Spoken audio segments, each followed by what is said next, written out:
We're giving away an Xbox Series S every 10K subs up to 100K. That's 10 consoles in total. To enter, just sub the channel and click the link in the description. Wow! Hype! Yeah, Raiders! G'day, Raider Nation. Happy Sunday. Hope you're going great. I am feeling pretty good. Yesterday, we got the first vaccine jab right there in the shoulder. The shoulder's a little tender right now, but it's still there. My arm hasn't fallen off. Hey, at me on Twitter if you got any trepidations, apprehensions about getting the vaccine. I was a little apprehensive myself, but it's all good. Doing our part, all of us, to make this world normal and better again. But today, we're going to be having, look, awesome article here on Raider Wire. Link is in the description. Love Raider Wire. They've been a little bit supportive of the channel as well, which is great. PFF, Pro Football Focus, came out with our Week 1 Raiders starters, and we gotta go through this. We gotta dissect it because it's a little crazy. I've got my own interpretation of who I think our starters should be as well, based on the Gus Bradley scheme video, which I will link at the end of this video. Let's jump into it. We're over on my Pixela, which I freaking love using for this type of thing. If you remember the Gus video, if you actually watched the Gus video, then you know you had a lot of fun with this as well. Really, really awesome. Kind of like fun website for just throwing images in, removing backgrounds and whatnot. So let's show you. Without further ado, this is who they think we're going with here, okay? Starting on offense, under center, it's going to be Derek Carr. Dotting the I, Josh Jacobs is going to be our starting running back. O-line, starting left tackle, Colton Miller. Pretty obvious. Richie Incognito, left guard, like that one. Andre James under center, not Nick Martin. Interesting, but also kind of agree with it. They got a lot of belief in him. Denzel Good at right guard. And then Alex Leatherwood at right tackle that I think we all agree with. We drafted him at 17. He better be starting at right tackle. Darren Waller, tight end. Top 3 tight end in the entire league. Wide receiver 1, Henry Ruggs. Wide receiver 2, John Brown. Slot, Hunter Renfrow, okay? And then over on the defensive side, remember Gus's scheme, and go back and watch that video again. Interestingly enough here, we'll go from the D-line up. So one edge, Cleveland Farrell. Quentin Jefferson, defensive interior. Jonathan Hankins, defensive interior. Yannick Ngakoue, Jan on the edge as well. Makes a lot of sense there. But I have a couple of things I want to change on this D-line.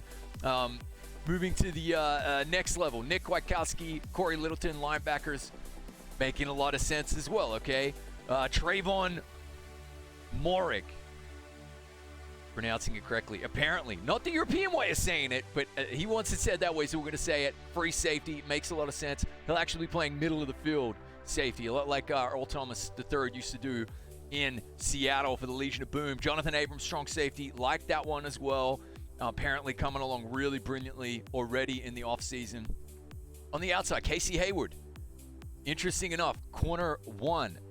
Trayvon Mullen, corner 2. And then nickel, we got Amik Robertson. Now, I don't dislike this lineup that they're going with here at all necessarily. You can't see. Sorry, you can't see behind my camera. There is Henry Ruggs and Renfrow.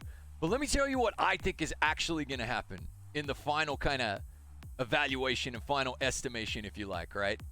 I don't believe we're going to see Farrell on the edge. He already bulked up, right?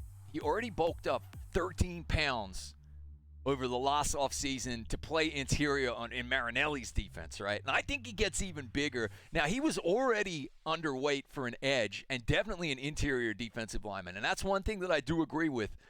But with Jonathan Hankins kind of filling up that space right there, I don't believe that it's going to be too much of an issue to have a slightly undersized D lineman. I think it's going to be okay. So actually what I'm saying is we take big Clay Farrell right here, all right, and he's going to move from the edge, in my estimation. He's going to move all the way and just take a step. As you see his big version, he's going to take a step to the inside right there. Beautiful. That's where I think he's actually, I don't think Quentin Jefferson's going to be our day 1 starter right there, okay? So who then comes in on the edge? Well, like, it has to be Mad Max. I mean, Mad Max is our guy, Raider Nation favorite. He is, I went and looked it up. I went deep on this one, okay? Best sack stats, yeah, for a rookie Raider We're talking best since Townsend and Howie Long, early 80s. Okay, like matching them. Yeah, I had to go Anthony Smith, early 90s. Okay, probably before my time even. Right, and then Tommy Kelly, defensive interior lineman, actually had like over 10 sacks his first 2 seasons as a rookie for the Raiders, rookie and second year. But then Mack. And Mack only, as you know, went 4.5 first season, 15 the next. So, like, listen, he's literally on pace with some of the Raider greats, and he's earned that right. 17 sacks after 2 seasons. He's going to be our edge.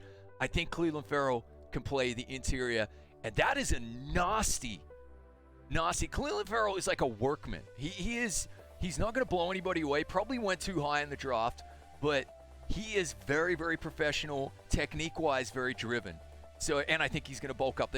Then Mad Max is absolutely just, blazing in his first 2 years. Man, then you got Hankins, very highly respected interior kind of nose tackle, will absolutely eat up the interior, and Yannick Ngakoue on the edge. Kwiatkowski and Littleton apparently, we all saw the transformation towards the end of the season. I like that linebacker core. I love Morig. I love Abram. I like Casey Hayward. I like Trayvon Mullen. But I got one surprise for you, and you can at me in the comments. Let me know what you think about this, guys, because this is slightly controversial.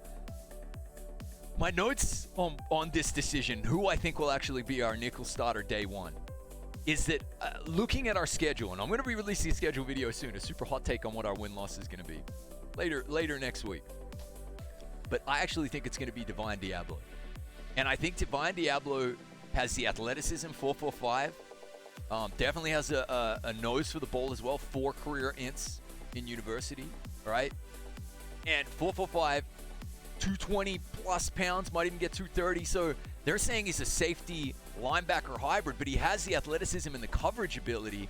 Imagine him in this scheme playing as a hybrid nickel linebacker. Now, that might sound a little crazy. And this could be a stretch, but this is my stretch that I'm making. You don't have to necessarily agree with me, but I do believe that El Diablo, there he is, looking beautiful. El Diablo is going to come over, and I like Amik Robertson, all right? I do.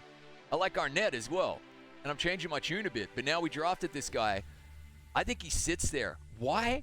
It's all about our opponents, and I don't think he necessarily starts every week, but 11 out of our 17 games are going to be run-heavy opponents, including week 1, including the opener. No one runs the ball for more yardage than the Ravens.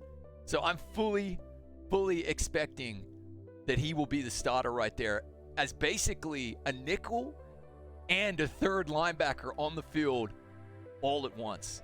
And that's my slightly controversial hot take. Let me know what you think in the comments section. And then the only thing that I want to change on that offense, and I think that offense looks deadly. Looks awesome. I like Simpson, but I also like Good. I love Incognito. So, but the only thing that I actually believe isn't going to stack up is John Brown at wide receiver 2. I genuinely do not believe that John Brown and Willie Snead are true wide receiver 1 or 2. And I think they're going to come in. I think they're going to come in on second and third down and be threats, and they're going to be productive for us. But both of them had under 500 yards last season. However, Edwards, who I'm high on, and Raider Nation is high on, and Gruden is high on. Imagine him starting, playing a full season, and actually getting it done for us there at wide receiver 2. I think Ruggs has the ability to be a true wide receiver 1. Our X and our Y, Edwards. I do believe this is what's going to happen. Let me know what you think of the PFF starting lineup that they've got right now. And let me know what you think about my edits right there in the comments section. We'll leave you with the Gus Scheme video. We'll leave you with the IRL Raider videos as well. My playlist over in the other corner. Thank you for watching, Raider Nation. Have an awesome Sunday. More vids coming. Sub, like, notifications, all that good stuff. And we'll see you soon.